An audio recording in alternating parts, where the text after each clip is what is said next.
We can argue that the Bible has great things to say, and it does. That's factual, right? Like, every broken clock is gonna be correct at least twice in a day. Christians, it is time we have a chat. And before anyone comes at me talking about I'm not a Christian, do you see how thick this motherfucking Bible is? Now listen, I haven't read this shit in decades because to me, the book does not really hold any weight. Christians, we gotta have a conversation. And this conversation is actually inspired by Druski. You may have seen it, maybe you didn't, but just to give you a little recap, Druski did a phenomenal skit. One's gotta ask themselves, does life imitate art or does art imitate life? But yeah, I think I said that correct. Druski created the perfect skit. I don't think anyone could have nailed this any better than Druski, because it really does show the ridiculousness of just how wild a lot of you Christians are. So he drops the skit, right? Skit goes crazy viral. Bro had everything down to the T. Like literally even the fucking suit that the pastor was wearing. A lot of people think it's a personal attack on one pastor or whatever the case may be. But if you ask me, I think it's an amalgamation of all of these super pastors, all of these super churches, etc., etc. I'm gonna say something that's gonna be a hot take. Not really. Christianity, as far as it being in America is concerned, is nothing more than a product. Christianity in this country is a product, and it serves multiple uses of which I won't go ahead and deliberate on because right now I'm just talking about Druski. There's a lot of other things we can talk about in regards to religion and just how it impacts our society, but obviously that's not this kind of video. Clearly I'm in a robe. Oh, and my tits is out. Yo, Christianity in this country is a joke. It's a joke. And listen, I know there's gonna be tons of you coming at me about this. I mean, I've made Christianity videos before, and you Christians are so fucking sensitive. You are insanely sensitive, which is wild to me because, you know, for a lot of you, especially Christian nationalists, you guys are so abhorrently just detestable. Yo, where is it in the Bible does it say that you're supposed to treat someone who doesn't look like you like shit? You know, and that's a very flippant short way to say something, right? Like succinctly. But at the same time though, and like, where's the lie? You know, like, let's just be honest. This administration has ran on the basis of Christianity being one of the pillars of their policies. However, there's nothing Christian about this administration, nothing Christian about the people that support it, nothing Christian even about the Christians. I'm sorry to say.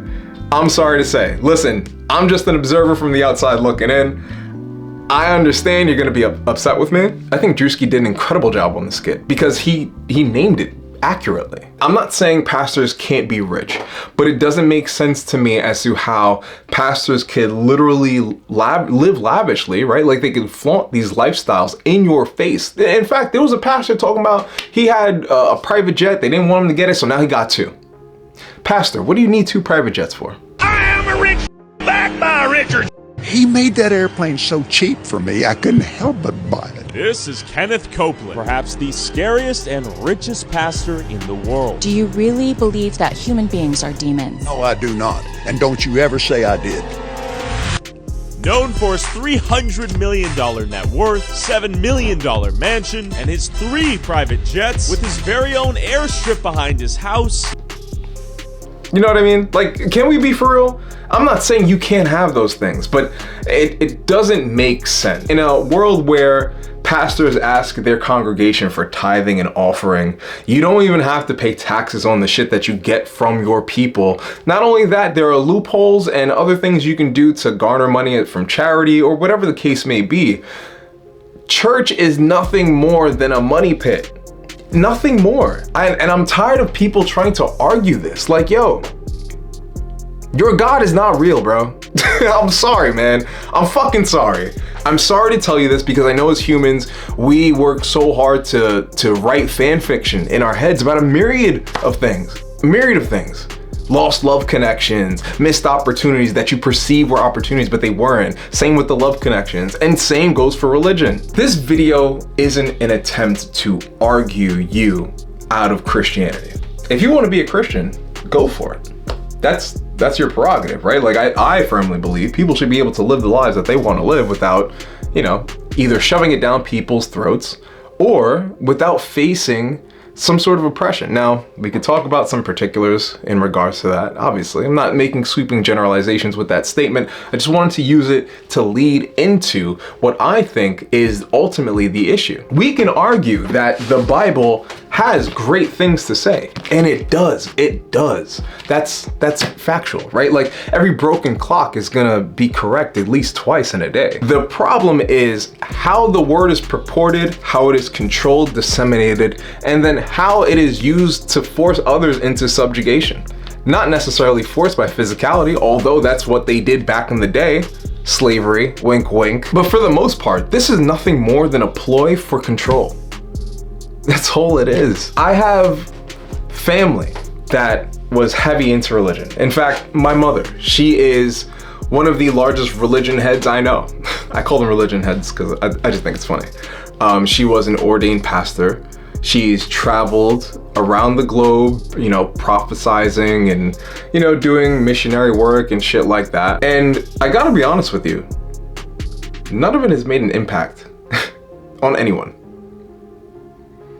Like handing out your pamphlets and all that shit, that might help somebody, right? Like in the grand scheme of things. But for the most part, a lot of that shit is in vain, unfortunately.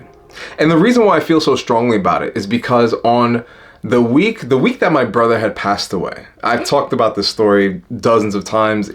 Matter of fact, if you're new here, what's going on? My name is Serge. Talk about dating, relationships, and self-improvement from the male perspective. Man perspective, but same shit, right? Talk about self-improvement, dating, and relationships from the male perspective. But as of recent, I've also decided to just pivot and start making content that I want to talk about because, to be honest with you, I don't like having this many chuds in my subscriber list. Like the guys that love the videos that I've made talking about women that even if they came off as me bashing, I don't want to do that anymore. Sorry. I'm sorry. Making you feel good because you can't get pussy really does not edify me by any means whatsoever. But that's an entire different subject for another day. Case in point, my name is Serge. I like to talk about various shit. If you're new here and you want to subscribe, hit the subscribe button. We're on the road to 10K. Would love for you to be a part of this conversation. And I want real people to be a part of the conversation, not those that just want me to echo their opinions on stuff because you feel some type of way and you need to be validated because you feel insignificant in the grand scheme of things. If anything, life has showed me, especially between the end of last year and just starting this one, people are living such quiet lives of desperation that they're willing to adhere to just about anything to make them feel good. And when you live in a society where, because ironically enough, like patriarchy just makes men into like drones, you know what I mean? Ironically enough, when you live in a society like that, they'll take what can be perceived as injustice, and it is injustice, but they'll see that as just punishment because they themselves are open to being punished in that way. Again, I think Druski did an incredible job on showcasing the reality of what Christianity means in this country. It's nothing but profiteering. That's it. I'm really sorry to disappoint you in this way. Like, the prophets that tell you the world is ending, them niggas have been wrong since ever. When are you going to fucking give up? Honestly, when are you going to give up on the notion that some man is gonna come from the sky and then come scoop you up like a ground ball and take you back into heaven? Buddy, that's not happening. I'm sorry. So all the money you're giving to these pastors is literally doing nothing but enriching these pastors' lives. You wanna be mad at me? Feel free to be mad at me. I don't care if you're a hater or not. I personally don't give a shit. Leave your thoughts in the comments below. But now let's have a conversation about this, because personally speaking, I think if we could realize that Christianity is just a tool for power and possession in this country, and if we can do away with that, let me not say that because someone's gonna be like, oh, it's the war on Christianity. I knew it. That's where he was going. That's not what I'm saying at all. But I'm just saying, like, yo, what if you guys weren't so caught up in the idea that some invisible motherfucker is gonna come down and save you? If you don't believe in Santa, how in the fuck do you believe in God? Because of anecdotal evidence? Because like the one time in your life you called on God, it worked for you? I'll leave y'all with this. One thing that I find insanely hilarious is how people will always talk about how they're favored by God, or, you know, or how like their answers were prayered. But then you gotta think in contrast. Yo, there's 7 billion people, 8 billion people, excuse me, on this earth and climbing. I'm pretty sure at some point or another, at least most of these people have had a prayer. Now, if your God is the one true God, right? The one true God, first of all, I don't think any of these gods are the true God. Sorry, I don't mean to shit on your parade religion fanatics. Even like you overly spiritual people, like you people that deeply believe in the woo-woo. I think it's okay to be religious. It's okay to have all of these things, you know, a part of your life. Like, humans are storytellers, right? We need stories, and we need to tell ourselves stories in order to continue. But we've got to be honest with just the extent of how far some of these stories go. Take it from an actor, right? Not every story is meant to be fucking driven to its logical conclusion or its logical end. Some stories are just stories. They make you feel good, that's it. That doesn't mean you have to go ahead and start, you know, bashing people over the head for the sake of Christianity or whatever fucking religion you follow. But what I was trying to say is, what I wanted to end it with is, you know, for those people who feel like they're favored and their prayers get answered, what do you say to the child that has leukemia, the woman that has been, you know, unfortunately multiple times and is now on the verge of her own life or self-deletion because of that? What do you say to those people that are terminally sick and dying and they've tried everything and there's no help for them? What do you say to those people who's lost family members in some of the most vicious, heinous of ways? God had a plan. That was the plan God had. I remember my brother was a headshot victim. He got his shit spliffed. And yes, I am remorseful about it. But also it was like more than a decade ago. And also, if my brother wasn't so worried about trying to be gangsta, it wouldn't have happened. Full stop. So I believe he had partly a responsibility into what happened to him. We all have a responsibility, at least partially, into the things that happened to us. I remember my mom, because I had to break the news to my family. I was the first person to know. I also had to call my other brother, who was in Virginia at the time, and let him know. So you can only imagine how that conversation went. Side note, it was 6 a.m. that day, and I had to go to school. I was a senior in high school at that time. So, you know, my brother passes away, the burial happens, all that stuff. I'm talking to my mom. And my mom, this is why, I'm sorry, you could just never convince me that God is real.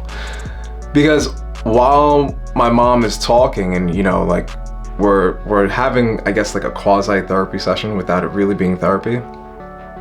While we're talking, she then goes out of her way to say that, you know, my brother being shot in the head was a plan from God.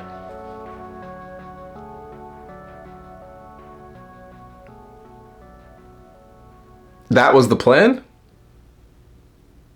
What the fuck was supposed to come from that?